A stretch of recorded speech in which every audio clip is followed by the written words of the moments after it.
So concerning the Waldstein Sonata, the answers to your possible first questions are yes, no, no, yes, yes, yes, yes, and because it's challenging, gives new perspectives and is musically very rewarding to do so. The questions on these answers are coming up right after this.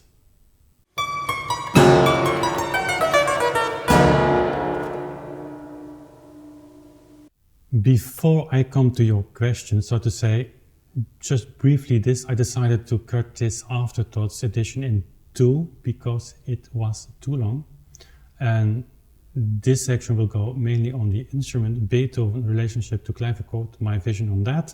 And the second part, which will be released tomorrow, is more diving into the music and notation and the things I had to change on clavichord in order to play the music on this instrument. So welcome to this new episode of Afterthoughts. My name is Wim Winters, and yesterday actually I have recorded the first part of Beethoven's Waldstein Sonata, and so here are your questions. Did Beethoven knew the clavichords? Yes. Did he compose the Waldstein Sonata for the clavichord? Absolutely no. Are you playing this sonata slower than usual because you play it on clavichord? No. Is it fun playing Beethoven on clavichord? Yes. Is it difficult? Yes. Do you feel Beethoven had the pianoforte in mind with this work? Yes. So did you have to change some parts in order to play it? Yes, I did. Do you consider yourself a bit crazy to even want to play Waldstein on clavichord? Yes, absolutely. So why do you do it? Well, because it is challenging, gives new perspectives, and is musically very rewarding to do so. So I thought, starting right away with some questions many of you might have on the Waldstein Sonata and on clavichord, and for sure it is really maybe just a little bit over the edge of music that is playable actually on clavichord. Having said this, I've done some Beethoven in the past on clavichord, and I will do more. And you know, I'm waiting for the new pianoforte that Joris Potvliege is building. And when it arrives early 2017 as a new schedule, I plan to start with the recording of all Beethoven pieces, all keyboard pieces in chronological order. Will take, I think, at least 7 to 8 years, but that is great. And of course, Beethoven, as with Mozart actually, lived in Vienna and very much opened the way for the pianoforte. But certainly Mozart, but also Beethoven, he knew the clavichord very well because he had lessons in Bonn when he was very young with Gottlob Neefe, and Neefe is it's not a very known, but was a very known keyboard player and composer actually.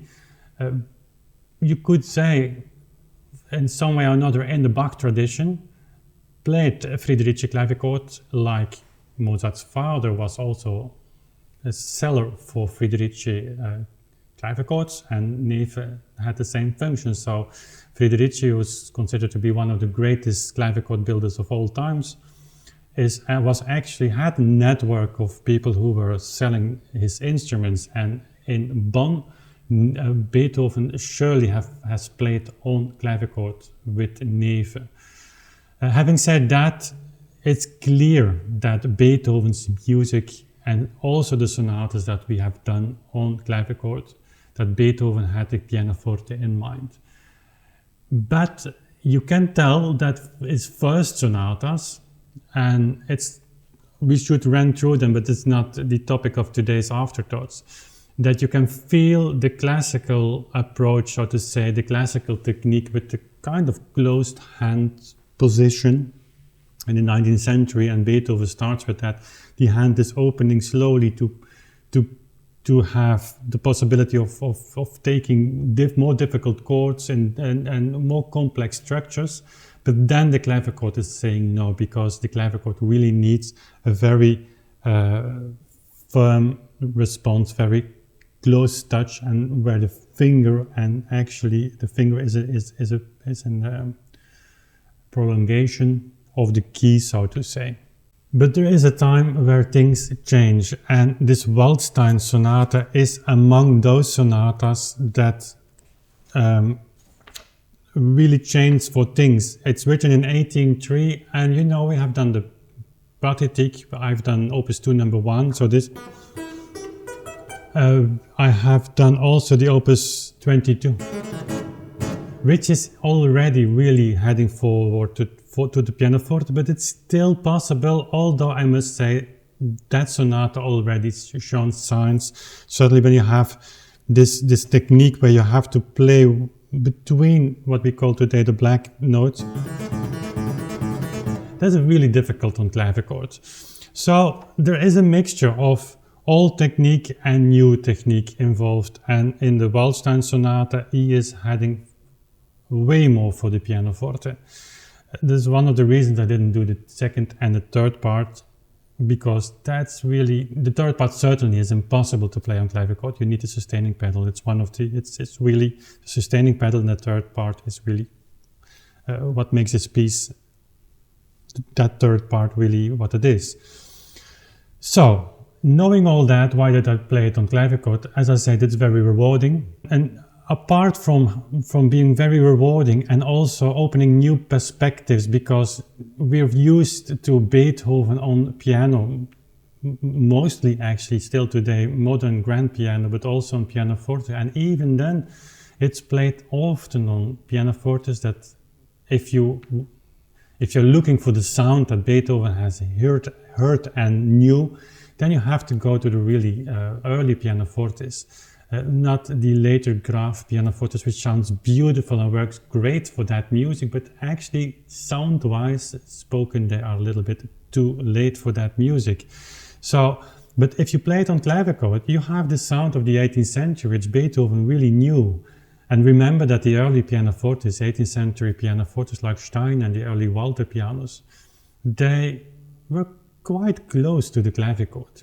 We should keep that in mind, that the clavichord served as a kind of example, and that the pianoforte, in my mind, and certainly the first square pianos, they basically were clavichords with a new action, so this transparent sound, and you had it also with the harpsichord, just having a new action, so to say. It's much more complicated than that, but in essence, it's like that the harpsichord turned into a new instrument, the pianoforte, but also the clavichord. But the expressiveness and the color of sound was very close. It was not the same, but there was a logical way from those instruments to the pianoforte. So when you play Beethoven on clavichord, you open new Baroque kind of view to this music, and that's great because he was still in the late Bach tradition.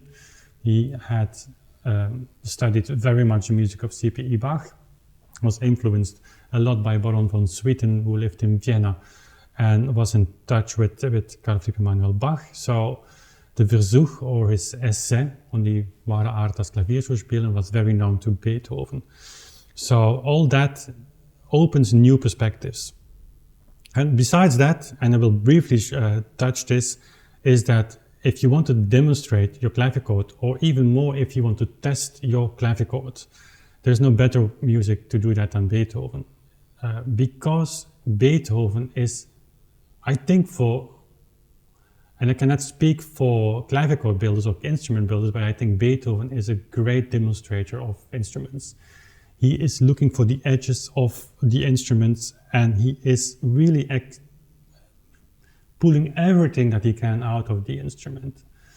One would say, and that's a view of musicians that really play that music only on modern grand, that Beethoven is really expounding his tonality, not tonality, but is expounding his instrument, and is looking for more and bigger sound and bigger instruments, and that he inevitably would lead to the modern grand. And I really won't touch on the discussion whether would you play it on the modern grand, on an early piano, on a clavichord, or whatever instrument. That's the choice of the musician, And that's perfectly fine. But I don't agree with that, because it gets exciting when the instrument gets on its edge, when you really find that line where the instrument is at 100% and cannot perform more, and Beethoven is looking for that edge, and then music gets exciting. So for instrument demonstration, it's really great. And realizing that clavichord building, and that's maybe new to some of you who might view these kind of segments for the first time. Clavichords are really extremely difficult instruments to build, and that was known in the 18th century as well. So in order to make an instrument where the sound really comes out of the instrument totally free, that's really extremely difficult. And one of the key elements in that, and it's much more complex than that, and I'm not entitled to talk about that too much because I'm not an instrument builder, but the instruments I've played on, I realized that it's one of the secret items is the soundboard. And it's not only the quality of the soundboard, it's also the way in which the soundboard is capable of absorbing all the frequencies that are produced by the instrument. So to give you a short demonstration of what I mean is, for instance, if you have passages where you have fortissimo places, and I know that the clavichord is being presented to many of you, and actually that's the picture we have of it today, as a very silent, soft instrument, and its quality is in the softness of the instrument. But that's, of course, it sounds softer than the pianoforte or the harpsichord, but if you read historical sources, and read Adelung, actually, 1726, it's the best source you can read for that. That's not the quality of the clavichord. The quality of a good clavichord is that it sounds relatively loud. And even clavichords were used for trio playing with violins and cellos. So you can imagine what kind of sound production the instruments had. And also the distinction between instruments that had the capacity to produce that kind of fortissimo sound, at the same time being able to play very, very, very soft. That were the instruments that were extremely expensive, made by the best builders available, and also the instruments that were searched after very much by musicians. And even in the time of Mozart really tried to buy a Silbermann clavichord late in his life. So, and apart from that, you had many other clavichords that ranged from very bad to very mediocre, but which didn't have that possibilities. And those instruments were relatively cheap and very cheap, and also not too interesting as well. So that's a mixed picture you get from the instruments also in the 18th century, and I think it applies also for instruments of today. As I said, instrument building, clavichord building is really extremely difficult. So, but if you have chords like this, for instance here, the impact of these sounds on the soundboard is very thin. It ranges from 1.5 millimeter to 3 millimeter. So what the soundboard needs to do here is not only absorbing these frequencies and sending them out, but keeping margins, because I want to have the possibility to give accents. And if it's not enough, I should be able to have the treble also in a kind of good sounding way.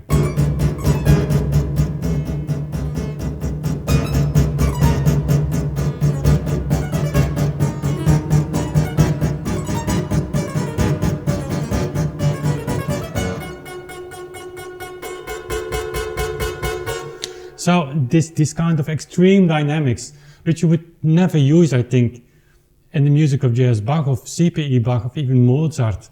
And again, Beethoven is expanding this extremely to the edges, is really a great tool to judge the clavichord.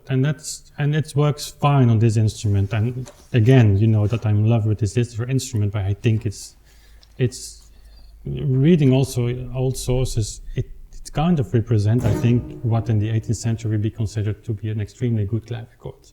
It has everything that it needs. So, but enough on my instrument, and enough on Beethoven. I think it needed a little bit of explanation why I chose the Waldstein Sonata to play for you.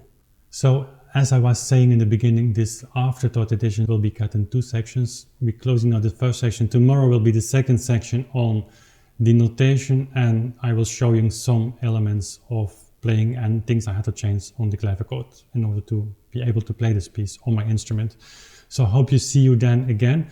In the meantime, thank you for watching and thank you for subscribing as always and sharing this video with your friends, and we see each other then more tomorrow again. Bye.